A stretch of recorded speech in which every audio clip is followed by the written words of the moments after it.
Made anew. They'd met up in what Arlo took to be the remains of an old watchtower, probably dating back to a time when Madriga was the extent of the Brass Coast. It was overgrown with a strange oval-leafed ivy, but a few experimental prods with a spear indicated that it wasn't threatening. The broken walls gave a modicum of shelter from the insistent wind. Not cold, even in winter, not this far south. He had been setting up the bedrolls while Lola used some of their precious store of dry wood and kindling to start a campfire, over which she intended to cook the odd fish they'd caught earlier. There was a polite cough, and the two freeborn explorers looked up to find two more guests come to join them. It had seemed rude to turn them away.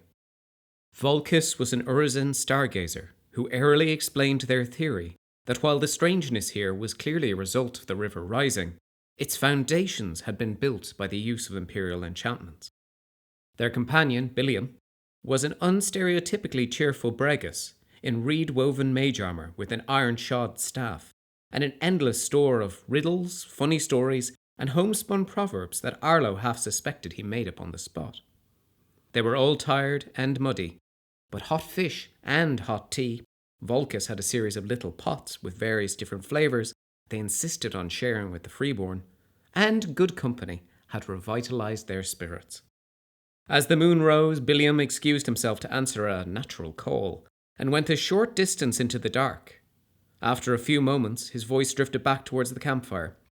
"Riddle me this," he said, and there was a peculiar edge to his voice. "What has 8 piggy trotters, 2 snuffling piggy noses, 8 mad piggy eyes, and 2 twisty piggy tails?" Lola and Arlo exchanged a worried look at the marcher's tone. Vulcus seemed oblivious, considering for a moment before calling a reply. "Is it 2 pigs?"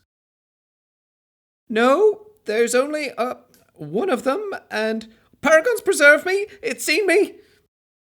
Both freeborn grabbed for their weapons, but before they could rush to see what had panicked Billiam, there came a shouted invocation followed by a loud squeal, and a sound not dissimilar to something large being hurled a short distance into a willow tree and falling over. The night was suddenly split by a noise that a League writer might have described as oink, but sounded a lot more like a horrible high-pitched squealing, bellowing, composed equal parts of snot and fury. The marcher barreled back into the ruined tower, eyes wide, clearly terrified. "It's right behind me!" he shouted. Jumping over the campfire, turning, readying his staff, Billiam shouted for Vulcus to get behind him. The two freeborn moved to flank him. The Urizen scholars stood up, unhurried, still drinking their tea. They peered back the way Billiam had come with the detached professional courtesy of the fascinated Merrow. The thing was indeed right behind Billiam, and as the monstrous porcine horror erupted into the circle of light, 4 full jaws snapping open like impossible scissors, Vulcus nodded thoughtfully. "Ah, yes, of course," they said to themselves. 8 eyes. 2 pigs would have been 4 eyes. Overview. At the summer solstice, magicians caused the Scorero River to burst its banks, in the process washing away the desiccating blight that had transformed the great grasses into an ashen wasteland. The waters, infused with particles of star metal, worked a powerful transformation on the territory, already scarred by war with the Grendel and the children of Rex. Now a strange marsh covers the southern reaches of Madriga. Following the autumn equinox, daring champions and conclave magicians alike began to explore the territory to try and understand what this transfiguration portends. As well as exploring the transformed regions, those visiting Madriga have identified a number of opportunities to harness the potential of the magic here, and perhaps enrich the beleaguered territory. The name I once wore. Military units have explored the marshes using the Explore the Southern Reaches venture. The venture remains available until the start of Spring Equinox 387YE. The map of Madriga is correct once again. The rising river has permanently transformed 3 regions, and they have acquired new names and qualities. A large portion of Madriga is now a swamp, altered by spring, night, and winter, the magics of adversity. The wise gather information, then act. Let those with the experience to do so map the land before we seek to reclaim it. A few months' wait is a small price to pay to preserve your lives. Serratio e del Toro, Freeborn Assembly, Autumn Equinox, 386YE. Vote upheld 112 to 0. Madriga has been transfigured. Magic, chaos, and water together have created a great new marsh that covers what was once the southern great grasses and the Siroc plains. After the autumn equinox, adventurous captains from all corners of the empire came to Madriga to explore the southern reaches, a scouting venture intended to help map the extent of the new regions and better understand the changed Madriga. With the help of the civil service, these brave explorers have helped update the map of Madriga and learn more about the extent of the changes here. The southern marshes are very different to those found in Holberg, Calavesa, and Bregasland. Like the rest of the Brass Coast, Madriga's climate is warm, and the marshes reflect that. What were once scrubby and open plains now burst with colour and life.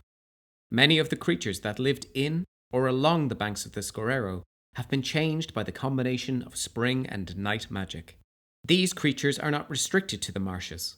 Some are sighted as far upstream as Cerravado.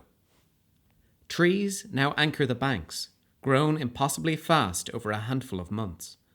Willows, mangroves, and less identifiable breeds nod beside the spreading waterways, pools, and lagoons. In the early morning and the late evening, as the sun slips past the horizon, there is an almost tangible haze in the air, described variously as a shiver or shimmer by those who have seen it. It is hard to describe, and there is no consensus on what it looks like. Some describe a thin mist. Others say it reminds them of the way light glints off oil on water sometimes. Others talk more in terms of a feeling they can see or even smell. No one can agree exactly what it looks like, with some scouts contending that it changes subtly over time. Regardless, everyone can agree that everything here seems new, fresh, exciting. Even the familiarly mundane reeds and rushes seem full of unique potential, much less the odd animals and peculiar flowers clambering around them. Thanks to the efforts of the explorers, the Empire has been able to update its maps of Madriga and determine the layout of regions. Scrying rituals and other forms of ritual magic that require detailed maps now function with regard to the territory once more. Nonetheless, the explorers have only scratched the surface of the oddness and peculiarities in the southern reaches, and the venture remains available until the start of the spring equinox, 387YE. A standard military unit that takes this venture will receive 6 random herbs and 2 pawns of vis, a combination of vital honey, crystal fire, and even heart's blood, instead of their usual production. Upgraded or enchanted military units will gain more, though it is hard to predict exactly what they'll get. Descriptions of the new regions explored by Imperial adventurers are now on the Madriga territory page: the Siroc Bayou, the Crucible, and the Quiet Grasses. Chaos and Order. Members of the Unfettered Mind and the Rod and Shield were urged to explore the southern reaches. Between them, they have evaluated the new regions and gained insight into the peculiar qualities they possess. While explorers spread out to undertake the vital, if somewhat mundane task of mapping the changed land, 2 conclave orders committed to entering the marshes with the goal of understanding what happened here and what it might mean. The dread Auntie urged her peers in the Unfettered Mind to explore the mysteries, and Milton de Vere confirmed that the Rod and Shield would accompany them. While working together, both orders have their own particular interests in the southern reaches.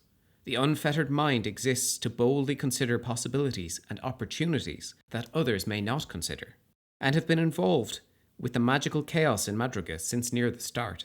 The members focus on exploring the magical mysteries of the new marshes, seeking wonders and enigmas. The Rod and Shield have been involved for almost as long, having been called on to offer protection and martial assistance. Their members split their time between ensuring that the assorted dangers of the marshes do not claim their fellow magicians, and seeing what strategic or tactical advantage they can identify in the altered land. Sing of Tides. The Unfettered Mind have made a study of the magics at work here. The Unfettered Mind confirm a lot of things that had already been expected, but make some discoveries hitherto unknown. The odd powers that infuses the marshes are partly due to the nature of the magic that caused the Scorero to break its banks, tinged with the influence of Ossagran, who provided aid to the magicians who did so.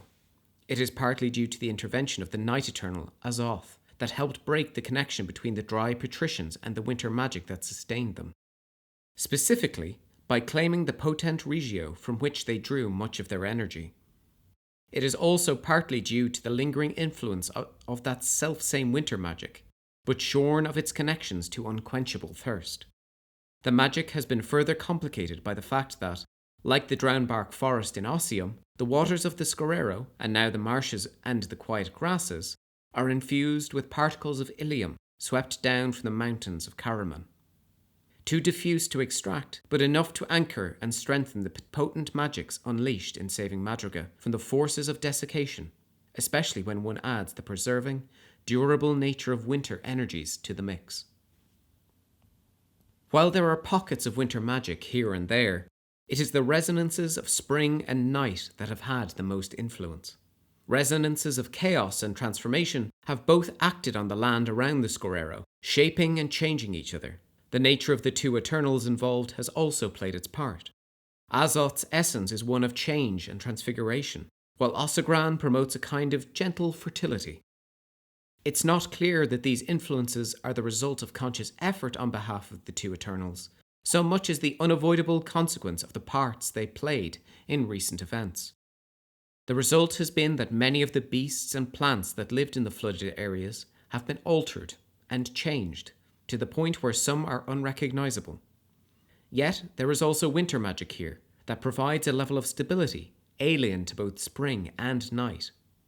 This is not the rampant chaos of Yawnagra or the Valorn. There are not endless unique variations of the natural world here, but rather the changes are akin to the creation of new species that will now grow and change and perhaps even spread according to natural laws. Not only the beasts have been altered. There are trees growing here in a profusion rarely seen in the Brass Coast. Willows in the depths of the swamp, mangroves on the marshy coast, odd tall trees in the quiet grasses with long straight trunks that erupt into a labyrinthine tangled ball of branches 15 feet or more off the ground. And everywhere, flowers. Dozens of different kinds, some unique or infused with magical potence, in an uncountable excess of hues and shapes. The influence of night magic in particular is felt in less tangible ways. It is easy to get lost in the marshes. Landmarks seem to shift imperceptibly when not observed. There is something almost hallucinatory about parts of the Crucible and the Siroc Bayou.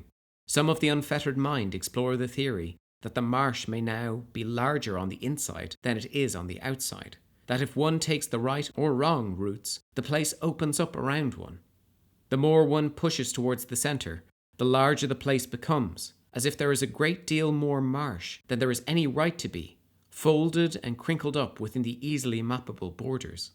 They're unable to properly test this theory, but the common proposition is that a couple of regio that lay along the banks of the river have ruptured in some fashion, loosening the boundaries of the chambers and causing them to spill over into the surrounding territory. One thing the Unfettered Mind do agree on is that there do not seem to be any permanent regio left in any of the three regions touched by the floods: the Quiet Grasses, Crucible, and the Siroc Bayou. Rather, they report the odd phenomenon that regio of night and spring, and occasionally winter, open temporarily in places that resonate with their realm, persist for a few hours or days, and then close again. Those who have entered the chambers associated with these regio describe them as like the marshes, but even stranger. A few Unfettered Mind explorers have, sadly, disappeared while exploring these peculiar magical sites, despite the best efforts of their guardians. The details of the enigmatic and quiet qualities identified by the Unfettered Mind are listed on the Madriga Territory page. Rise in the currents. The Rod and Shield have also been active in the southern reaches. They have assessed the area from a military standpoint. If they had come here by themselves, then many of the unfettered mind would have met gruesome ends at the claws, teeth, and paws of the new beasts that live here, or become so engrossed in their studies that they got lost and never re-emerged from the marshes. As it is, the focus of the rod and shield keeps their peers in the unfettered mind relatively safe, although they can only do so much to protect them from themselves and their own tendency to disappear into enigmatic regio. While many of the magicians of the martial order are just as fascinated by this place as the unfettered mind, they are more interested in strategic and tactical considerations. It is the rod and shield who identify some of the Grendel encampments in the marshes and are in a position to neutralize the threat they possess. They establish that it is infeasible to clear the weird creatures from the marshes, but most of them are only hostile if threatened. Unfortunately, there are enough predators who lack any fear of humans or orcs who will seek to predate them that they don't think the marshes will ever be safe. The idea of establishing large villages or towns in the marshes is laughable, but there are places where the chaotic magics ebb a little, where it would be possible to establish settlements to explore and exploit the resources of the marshes, mostly along the borders to the north. The details of the wild and underpopulated qualities identified by the rod and shield are listed on the Madriga territory page.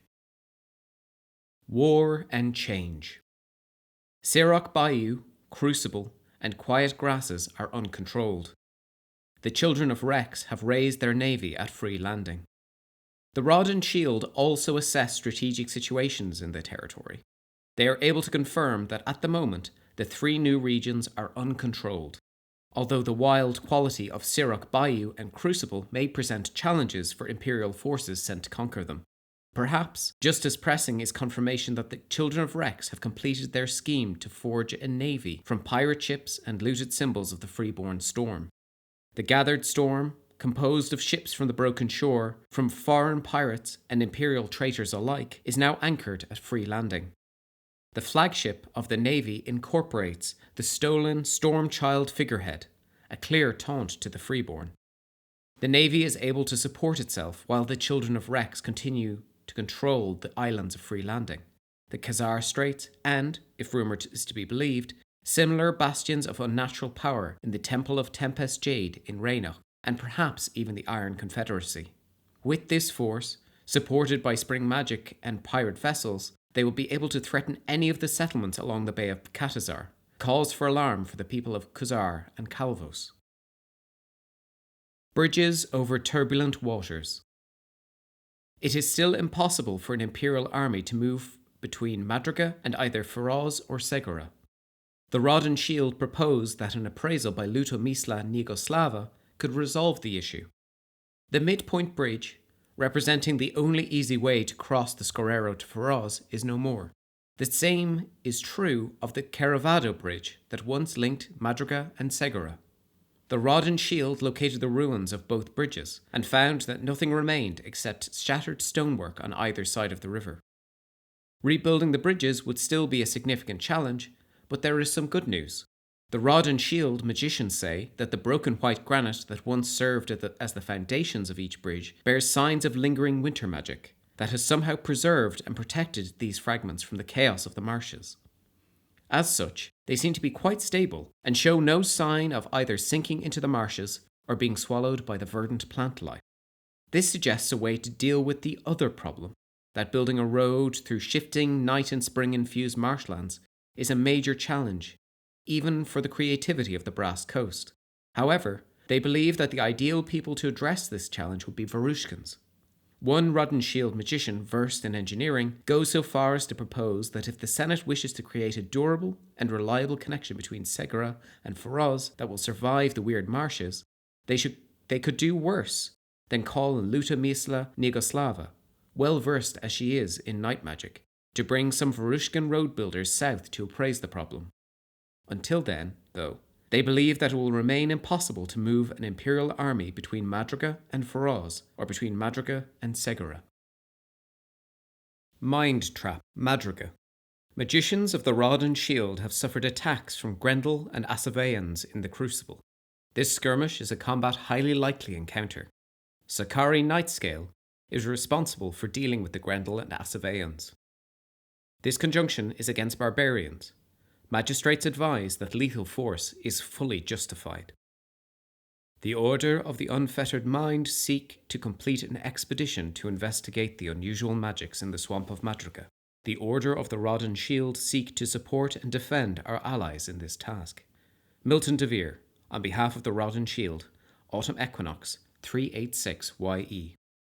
Last season, the Order of the Rod and Shield were sent by Milton DeVere, proxy Grand Master of the Order, to Madriga. The battle mages of the Rod and Shield were to support and defend the Unfettered Mind in their task of investigating the unprecedented magics. The marshes had been changed by night magic, and so needed to be studied. Though there were no Grendel armies or navies in Madrigal last season, there are still hundreds of the orcs of the Broken Shore and their Asavean allies, and groups of them followed the orders into the marshes. After a season of strange battles, some of them seeming to last for hours or even days, the majority have been driven off or killed. One particularly large and dangerous group of Grendel and Asaveans remains. These mage killers, lost to the madness of the Crucible, are readying themselves for one last attack, one last raid to kill as many of the Rod and Shield as they can. Given that the mage killers are targeting members of the Order, it is the responsibility of the incumbent Grand Master of the Rod and Shield, Sakari Nightscale, to deal with them. If the Grendel and Asaveans are killed, then the magicians of the Order will send some of their uncovered oddities to the Calavesi mystic after the summit. Remnant of Transformation. This area of the Crucible is under a powerful magical effect. Everyone in this area of the Crucible is affected by a role-playing effect. You are certain that you are on the cusp of greatness, and that all paths lay open to you, unless you have some way to overcome it. Everyone in this area of the Crucible has 2 additional personal mana if they have the Magician skill, and they do not overcome the roleplay effect. Being in the strangeness of the Crucible leaves a strange feeling of certainty and flux, which can be distracting to anyone who does not have the ability to overcome it.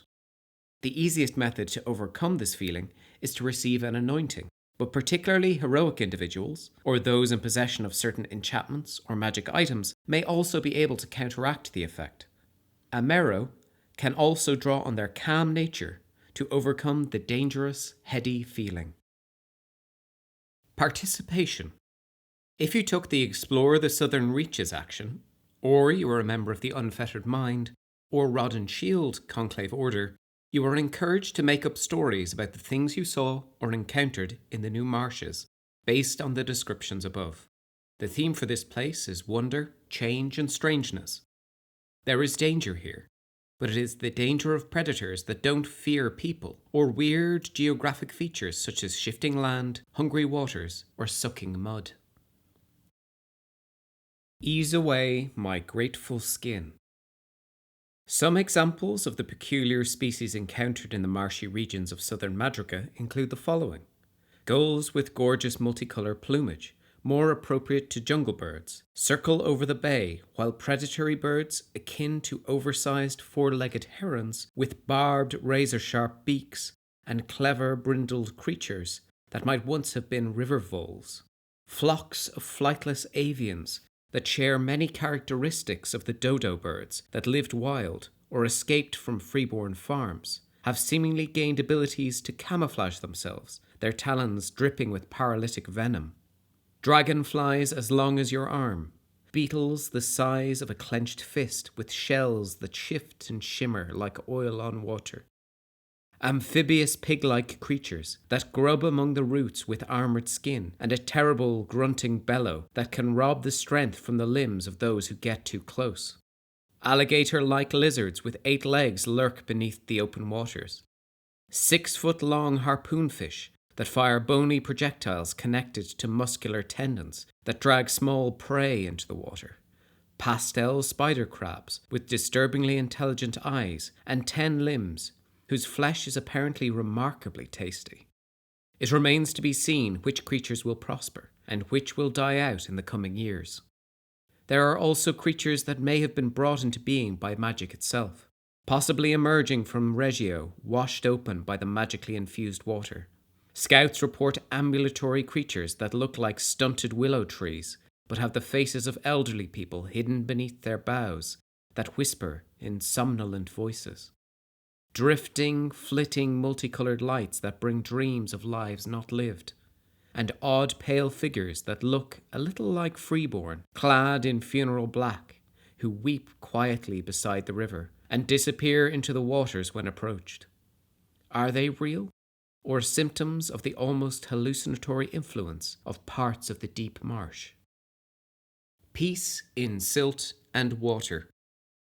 A number of opportunities have been discovered by explorers and conclave magicians in the southern reaches.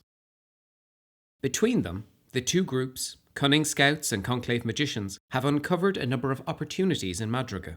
Most of these opportunities relate to the new regions, which are not currently controlled by anyone. There is no restriction on taking advantage of these opportunities, but anything built or established in a territory that is not imperial is at serious risk of capture or destruction by outside forces. Flowers bloom. Herb gardens in Madriga can harness some of the chaotic magic to cultivate marsh flowers at the expense of some of their resources' healing power. The ritual Ruthless Vigilance, healthy crop, performed with a ring of ilium and an existing flower, permanently diversifies the herb garden, causing it to lose 4 true vervain but produce 2 marsh flowers each event. It is only possible to take advantage of this opportunity during the winter solstice.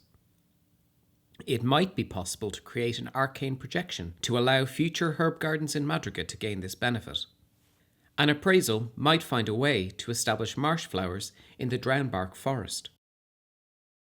The full transformative magic of the effect that has overtaken the territory has mostly faded, but there is still a little potential. The unfettered mind have determined that an amount of water from the marshes, along with some earth, could be used to allow horticulturalists to cultivate a small number of marsh flowers in their own gardens.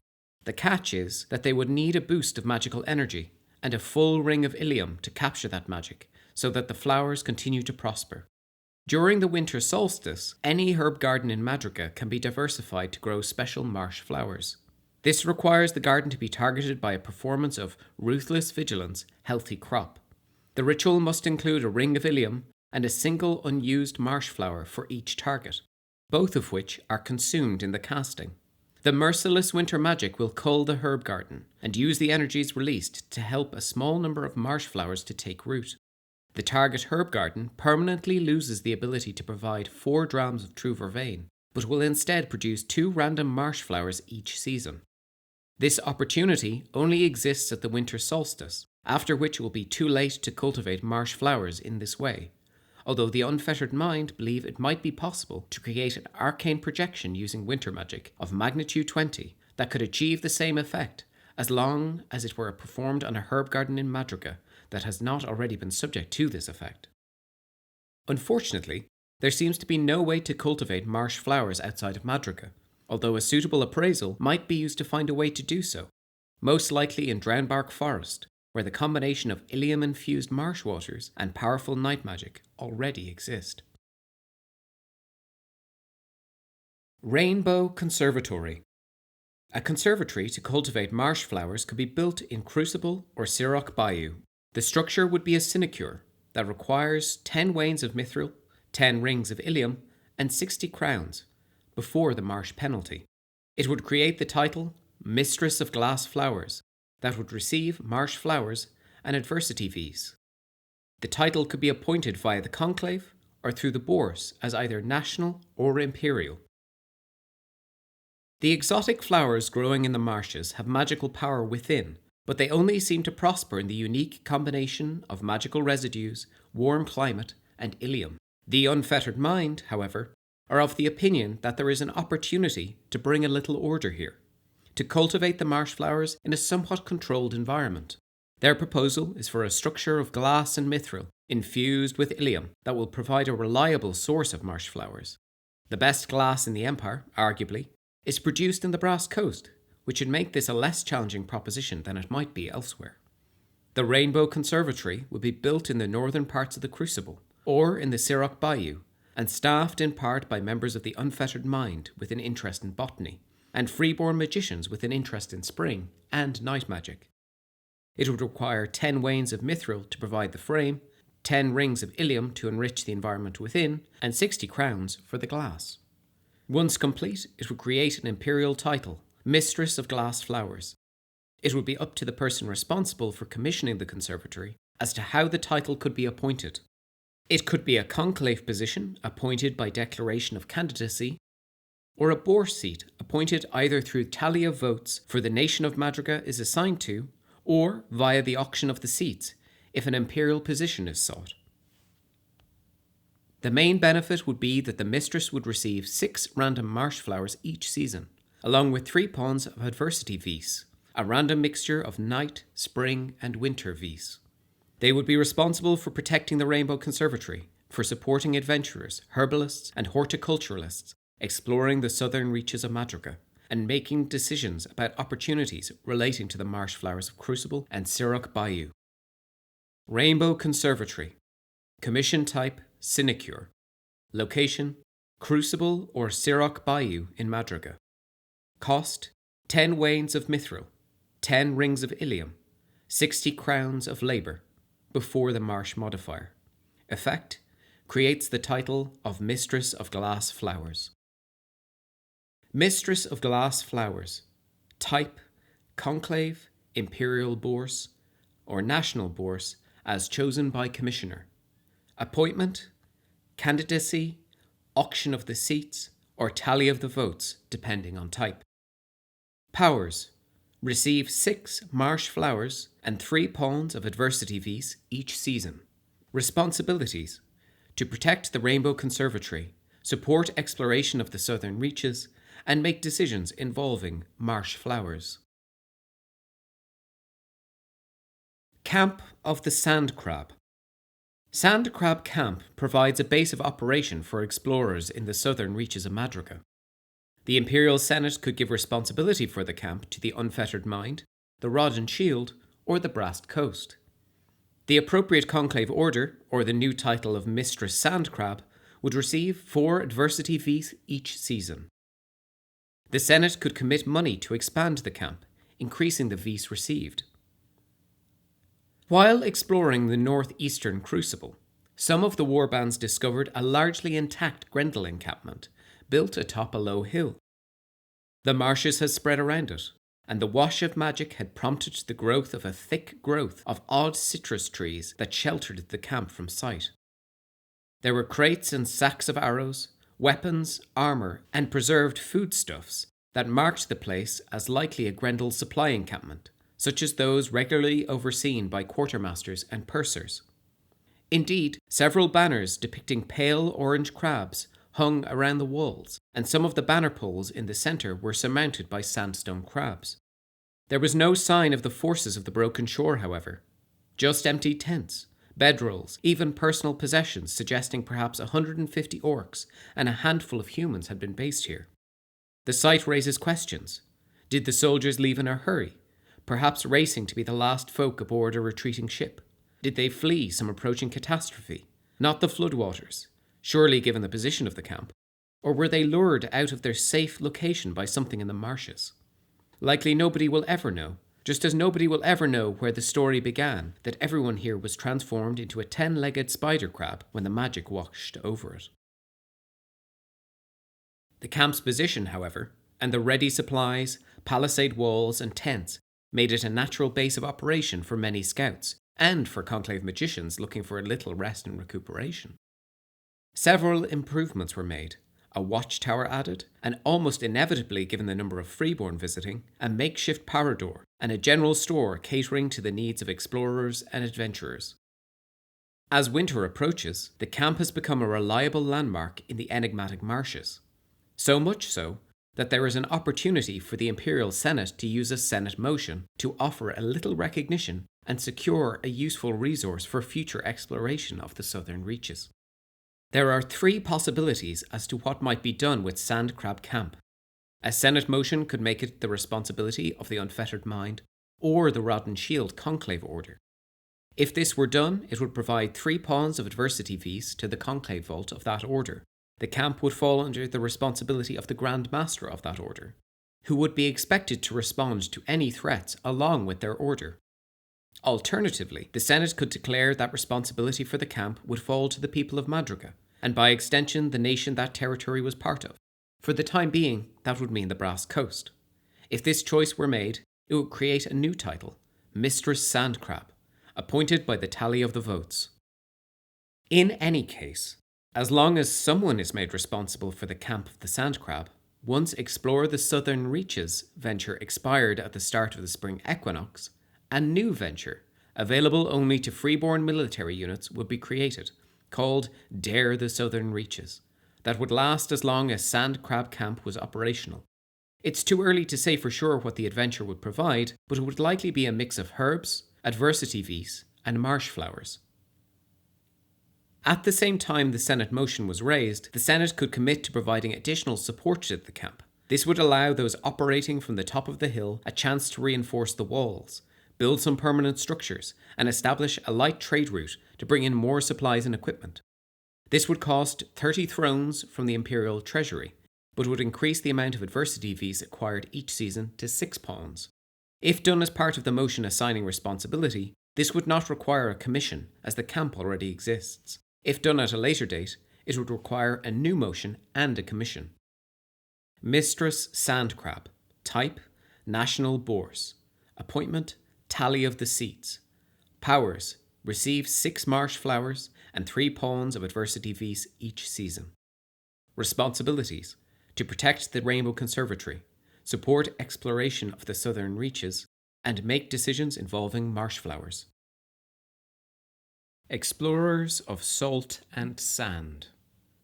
Parts of the Parador of Salt and Sand could be repurposed to encourage exploration of the marshes and the quiet grasses. The decision to take advantage could be made by the Hakama of Salt and Sand as part of the ongoing repairs. It would cost 50 crowns and would grant the Hakama of Salt and Sand the chance to purchase adversity vis. The opportunity is only available at the winter solstice. The Parador of Salt and Sand has weathered recent storms better than most. Briefly conquered by the Grendel, it has been flooded and threatened by the children of Rex, but it has never fallen. The Hakama of Salt and Sand once again welcomes freeborn Hakama to visit and trade, and to discuss the matters that such people find important.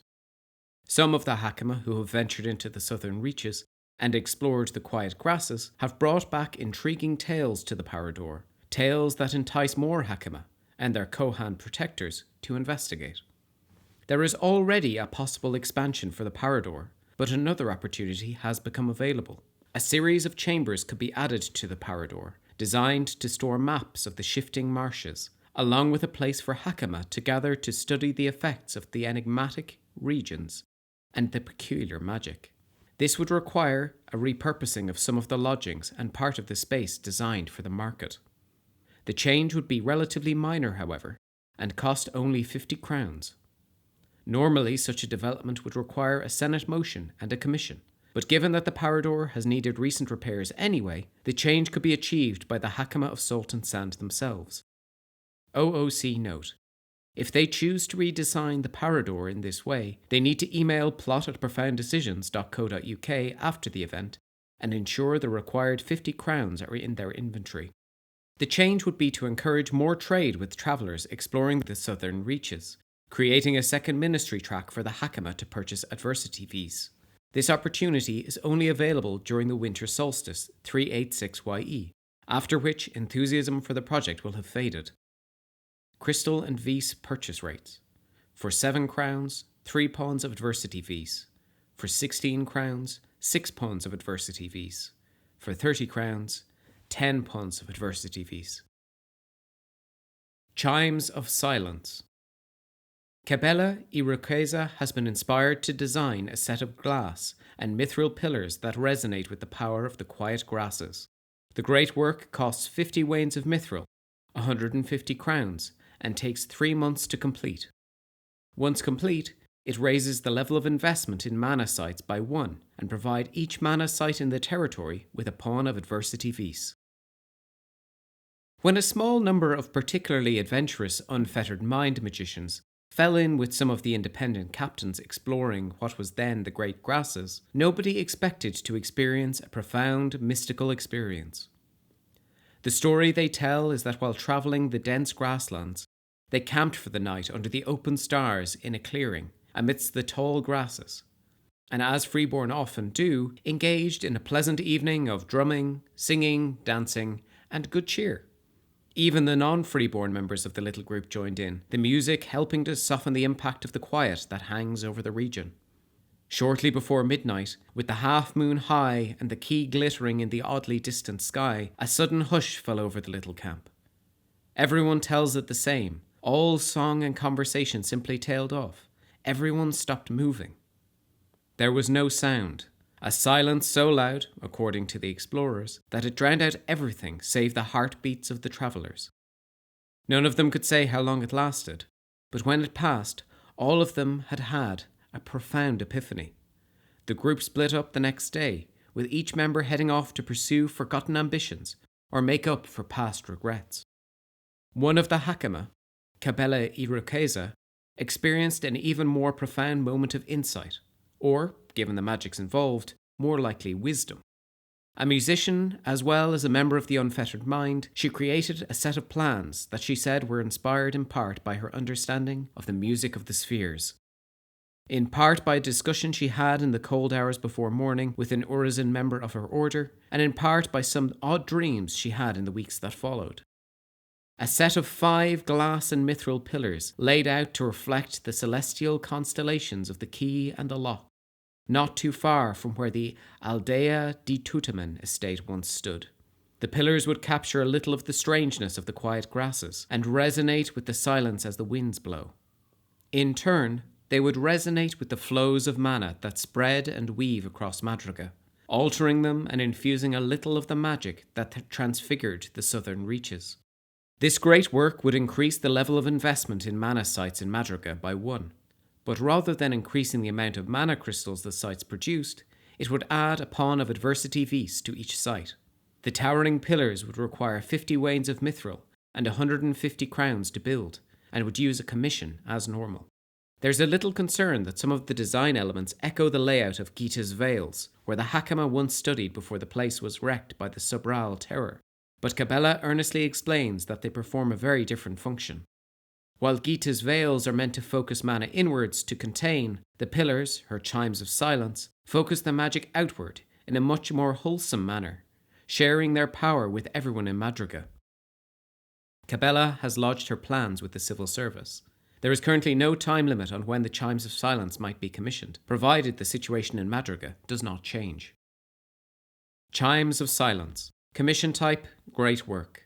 Location, quiet grasses. Cost, 50 wains of mithril, 150 crowns of labour.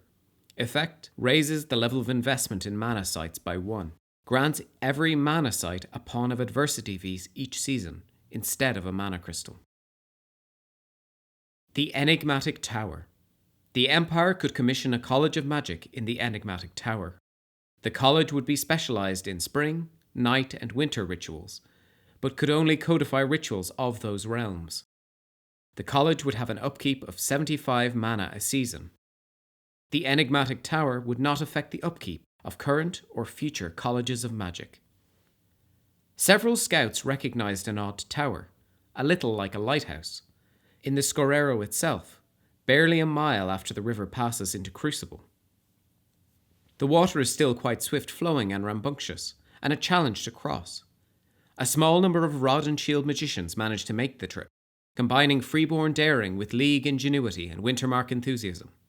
They found that the tower was perfectly formed, oddly smooth in places, as if it had been grown or shaped from clay rather than formed by a mason's arts.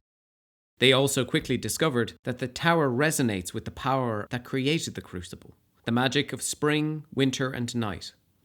Those who sleep within its walls experience vivid dreams of transformation, and find it easier to make intuitive leaps or spot unlikely connection between ideas. They find themselves refreshed with a natural sense for the ebb and flow of life and natural forces. They discover a cool wisdom that helps them judge dangers and weigh courses of action. The effects do not last long after the visitors leave the tower, however. But the Rod and Shield magicians find that they combine to help encourage and make easier any discussion of magic, philosophy, and the principles of life, death, and imagination that underlie a lot of magic of the three realms. The Rod and Shield magicians leave the tower with an inspiration. The tower would make an excellent site for a college of magic, a unique structure dedicated to the study of and codification of new rituals dealing with the three realms, spring, winter, and night. A civil servant is prevailed upon to make the risky trip downriver from Serevado and concurs with the magicians. Turning the enigmatic tower into a college of magic will require some work. It must be commissioned as normal by anyone with the power to oversee the creation of such a structure.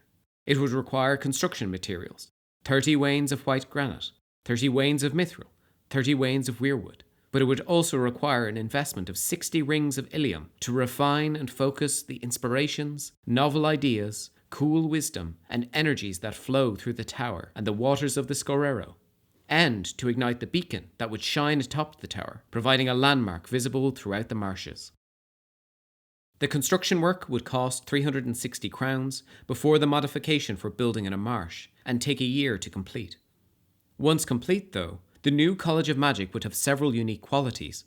It would be a beacon for the more esoterically minded magicians of the Empire, especially those of the Brass Coast, but it would also attract stargazers from Urlazon, mystics from Wintermark, and even marcher landkeepers, keen to explore how the magics of adversity interact with marshes and grasslands.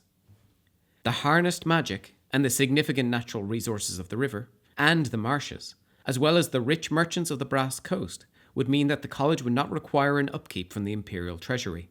Rather, it would require a large amount of crystal mana to maintain its odd magical properties, 75 mana crystals each season from the font. This upkeep would be automatically removed from the font that was made available to magicians at the start of each summit, formed from the purchase of the rogue declarations and the principle of proportions. If there were ever not enough crystals to pay the upkeep of the tower, none would be taken, but it would mean that the provost of the enigmatic tower would be unable to codify a ritual that season. The tower would have other odd qualities. It would only be able to codify rituals using winter magic, spring magic, or night magic, but in each case, the work would proceed at the rate of 15 ranks of magnitude each season, as if the college were specialized in all three realms. The title of Provost of the Enigmatic Tower would almost certainly be appointed through declaration of candidacy by the Imperial Conclave. One of the first tasks for the Lightkeeper might be to secure patrons for the college. Azoth, at the very least, is likely to be intrigued by the possibilities of the Enigmatic Tower, especially with regard to the codification of alchemical transformations of body and soul. The opportunities to adapt the tower in this way would remain available until the end of the autumn equinox 387 YE. After that, the situation would likely have changed enough to make this plan unfeasible. There is one additional cost. The opportunity to expand the power door of Salt and Sand into a College of Magic would be lost once work began on the tower, and vice versa. The Enigmatic Tower. Commission type, College of Magic. Location, Crucible, Madriga. Cost, 30 wains of mithril, 30 wains of white granite, 30 wains of weirwood, 60 rings of ilium, 360 crowns of labour, before the marsh modifier. Upkeep, 75 mana crystals a season. Effect, creates title of Provost of the Enigmatic Tower. Provost of the Enigmatic Tower. Type, Imperial. Appointment, Candidacy. Powers, guiding the magicians of the Enigmatic Tower. Responsibilities, to protect the Enigmatic Tower and lead Imperial magicians in the research and codification of spring, winter, and night rituals.